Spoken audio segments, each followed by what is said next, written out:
Good morning, students. The topic for my today's presentation is sexual reproduction in flowering plants.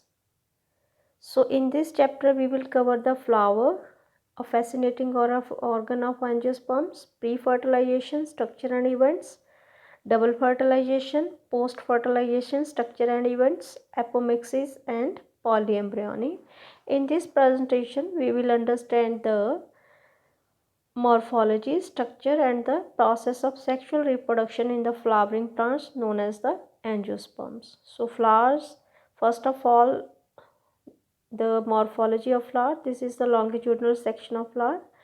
So the yellow colors are the petal part of the flower, and the green color are the sepals, and stigma, style and ovary, this is the female part of the flower, also known as the pistil, and anther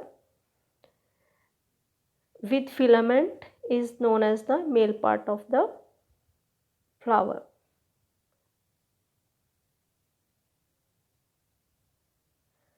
So coming to the pre-fertilization structure and events. Pre-fertilization means the before the fertilization. In the flowers, the male and female reproductive structures, the androecium and gynoecium. So androecium consists of whorl of stamens, means the anther part, which contain the filament.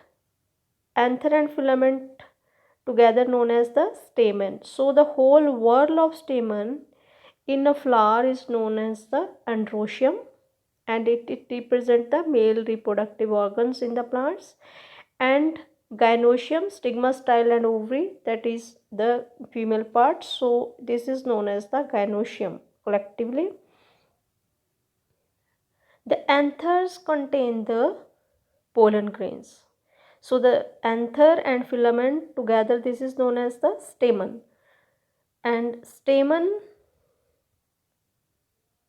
a long and slender cylindrical stalk called the filament, and the terminal bilobed structure is called the anther. So anther plus filament together they make the stamen. So the proximal end of the filament is attached to the thalamus. So in the A figure you can see that the proximal part that is attached to the petal of the flower. This part is proximal part, it is attached to the petal and or thalamus. The number and length of stamens are variable. To do this activity you can collect this part from different flowers. Nowadays you can collect them and preserve in a herbarium collections. So a typical angiosperms anther is bilobed.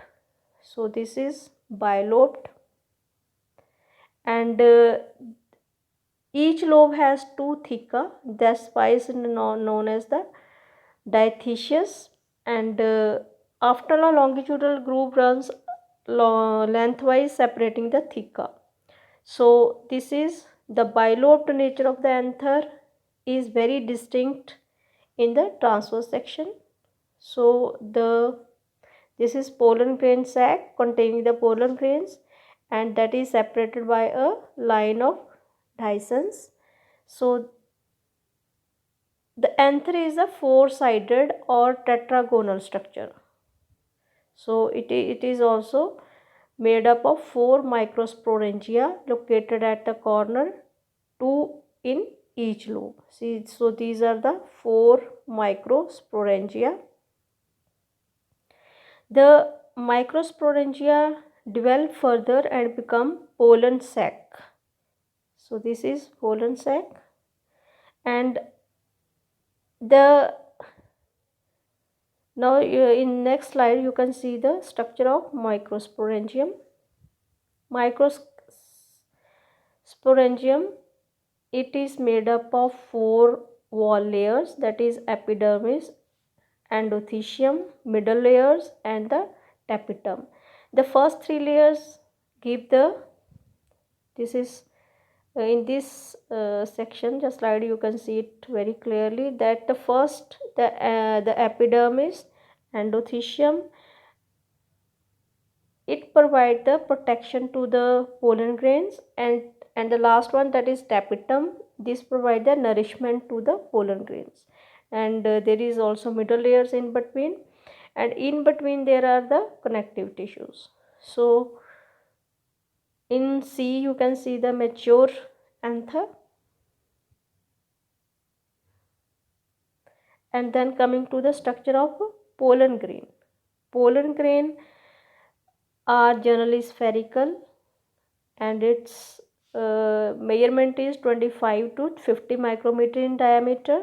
It has a prominent two-layer wall, and the hard outside layer is known as the exine, and it is made up of sporopollenin. And sporopollenin is the most resistant organic material till now. And pollen grains exine has prominent aperture, that is known as the germ pore. It contains a pore that is known as the germ pore, and inside the exine the inner layer is known as the entine, that is entine layer.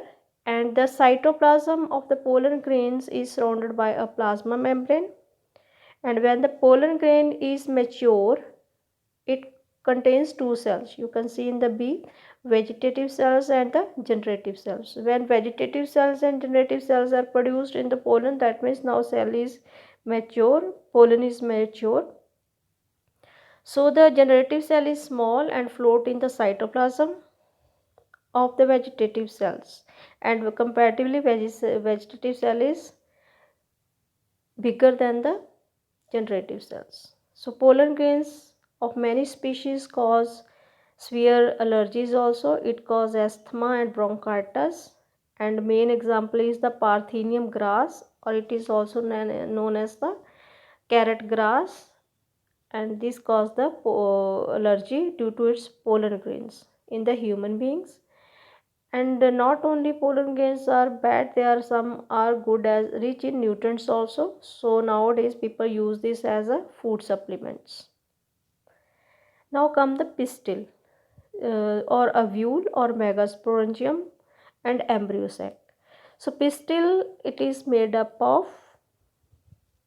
stigma, style and ovary. So this is the female reproductive part of the flower. The gynoecium, it is also known as the gynoecium. It is made up of a single pistil. Then we will term it is a monocarpellary, or it is more than one pistil, then it is multicarpellary. When there is more than one pistil may be fused together, that is syncarpous, or it may be apocarpous. And each pistil had three parts: stigma, style and ovary. The stigma serve as a landing platform for pollen grains. Style is elongated slender part, and the basal bulge part is known as the ovary, and inside the ovary there is a placenta. Now you can see A is the hibiscus showing the pistil. You can say stigma, style and ovary attached to the thalamus. And in case of B, this is multicarpellary stage, that is syncarpous pistil of papaver. And in C, a multicarpellary stage, that is apocarpous gynoecium in mycelia. And in D, this diagram shows the typical ovule structure of ovule. So coming to the ovule, so the part that is attached to the ovule is known as the funicle. Funicle make the attachment of the ovule to the other layer, that is known as the hilum. And this ovule is protected by two envelopes, that is outside outer integument and the inner integuments, and they both of them they provide the protection to the ovule. Inside these protective layers, there is a bunch of cells that is known as the nucleus, and nucleus contain the embryo sac, and all the ovule part is surrounded by a outer integument, and where this ends there is a pore that is known as the micropyle, and opposite to this pole there is a chalaza pole that is the base of the ovule. So this is the structure of ovule. And what is megasporangium? The ovule is also known as the megasporangium, and the process of formation of megaspores from the megaspore mother cells is called the megasporogenesis. So in this slide you can see the embryo sac. There is 2, 4 and 8 nucleated stage of the embryo sac and a mature embryo sac. So in C you can see the mature embryo sac. So in this presentation, students, you have learned about the different parts of the flower, and in next presentation we will cover the pollination part, how pollination occurs in the flowering plants. For further query, please contact me at my number. Thank you.